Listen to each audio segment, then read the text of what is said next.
everybody, welcome back to Travel and Tater. We're trying something a little new here and taking it just a few moments to kind of recap our previous episodes rather than taking you along for a long ride. So if you haven't already, make sure you've checked out our interviews from all days of the festival. And we have 3 episodes of the festival itself.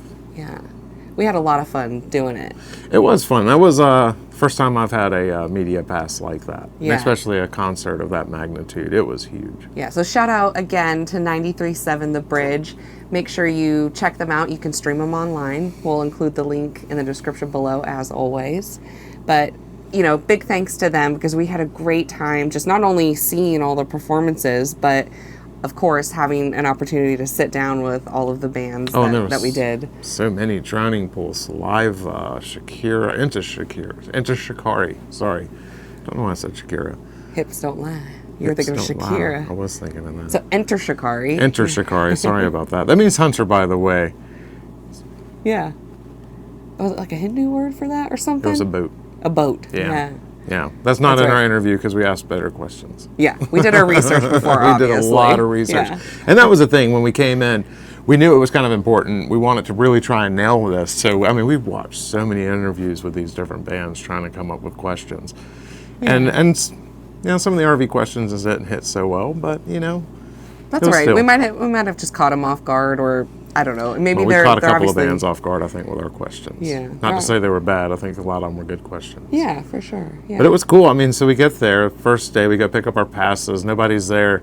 The second day, though, man, I had the brilliant idea to do the third phone we never use as a note so she could look at it. And when I turned that on, everything messed up. And then somehow erased all the questions. Yeah. So then we were like in the car trying to re-brainstorm our questions, and it was a little chaotic. Traffic, obviously, that was the first official day of the festival itself. So, you know, we hadn't gone through security yet, and and the actual parking lot that we were supposed to be in.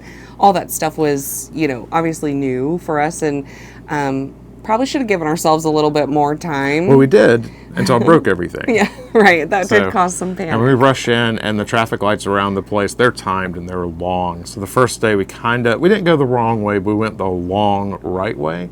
But we found a shortcut to get us in a lot faster for days 2, 3, and 4. Yeah. But our first interview was Saliva, and they were really, really cool. I like them. I think that was actually probably my very first, artist or celebrity, famous person. No, you met Sir Mix-a-Lot. Okay, no, you're right. How could I forget? Oh my gosh, shame on me. You're right. Okay, there was that. But I didn't let on. I had my cool with Sir Mix-a-Lot. I wasn't fangirling, but I think just sitting down and actually talking with Bobby and Brad from Saliva, I think I was definitely nervous. Yeah. But they were great, and they were so fun to chat with, and they were fun guys. We learned a lot with them, and all the bands. We were trying to avoid certain questions, COVID, and with Saliva, their guitarist had passed. Wayne. Yeah, what was it? 6, 7 months before at this point. Yeah. So we were trying to avoid questions like that. And the cool thing was, doing our research, we had found that on his TikTok or Instagram, it was Instagram, that he was doing these collab singing things with his daughter, which was rad. Yeah, Bobby, the lead singer. Bobby, the lead singer. Yeah. And she actually was there at Rockville. Yeah, so she came out on stage with him and performed, and it was cool to talk to him about that prior to their performance, and, what their feelings were on that. And he was really excited about that too, Yeah. I think. And their new album has, it touches on a little bit of everything, so I would definitely give that a listen. Yeah. Let's see, after that, we ended up doing, what was the next band? Imperial Tide? Imperial Tide. Yeah. That's right. Yeah, and that got, I would like to spend more time with him just to get more, because it's a band, but they did their own videos. They did their own artwork. They did artwork for Rockville. Yeah. So some of these things that you saw, posters, or I believe some of the merchandise was designed by them. And that to me was kind of incredible. Like, it is that fast-paced, hardcore, screaming. But if you watch the music video that they made with it, it's nice. I like it. Yeah, it really ties all the pieces together. Really does. And very, very talented group of guys. And it was really fun to chat with Landon from that. So that was the second. And we were having microphone issues. We hadn't quite figured that out at that point. Right. But day 2, is that non-point? Yeah. So, so we met up. With Elias. Yep. Yeah. Yeah, I tried to have a Nardwuar moment. Somebody had given me a question at work to ask them, and it wasn't a good question. I'm still not proud of that question. But from him, it was interesting. We learned that touring in the UK, they're in double deckers. Yeah. They're not doing a regular tour bus like they have in the US. There's, he said, sometimes 2 bands on there. Yeah. And that was really interesting for us being RVers. We've been to Europe. We've never RV'd in Europe. Yeah. I don't even think I've been in a bus in Europe, to be honest with you. I don't even know if I've been on a double. Okay, I have been on a double decker, but I can imagine what it would be like with all the bunks and multiple. Oh, if you got the right bands, though, I bet you it could be a blast. Oh yeah, no, I'm sure. And that would be interesting. Yeah. And that was really cool. And then after that. Well, then so we had a break on Saturday. That's right. So we Saturday was a day off, so we just got to be. Yep. Yeah. And that was fun walking around. And it was, like I said, we're just talking about the interviews. This concert was huge. Let's see if we can name off a couple of the. Insane Clown Posse was there. Jelly Roll was there. Motley Crue was there. Foo Fighters was there. Slipknot was there. Limp Bizkit was there. Kitty was there. Head PE was there. Help me out. Wolfgang. Yeah, Wolfgang was there. Drowning Pool. It's so Disturbed? many. Disturbed, yeah, Disturbed was there. There was just so many bands. It was huge. What was it, 50, 60 bands, I think? A lot. Total. It was a lot.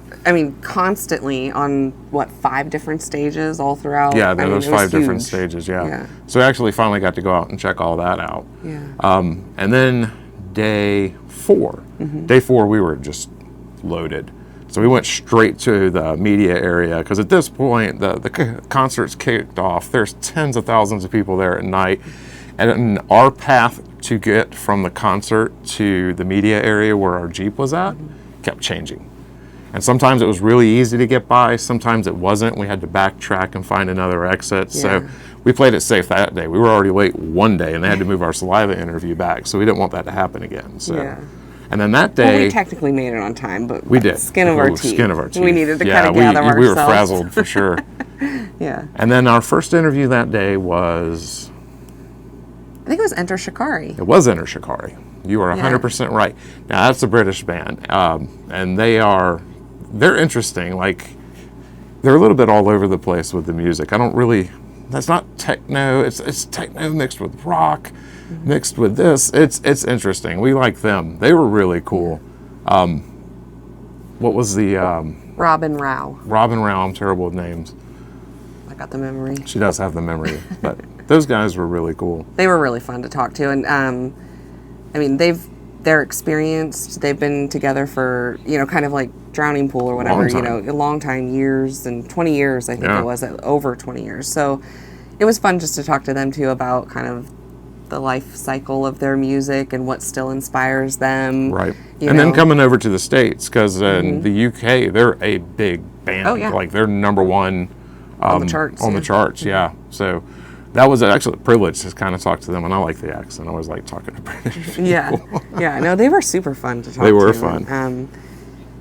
I like that they still, get excited about different styles of music and they were really interesting. I liked them. And then we had Drowning Pool. And Drowning Pool, man, I'm a really huge fan of Drowning Pool now. I'm blushing a little bit. I'm a fangirl out.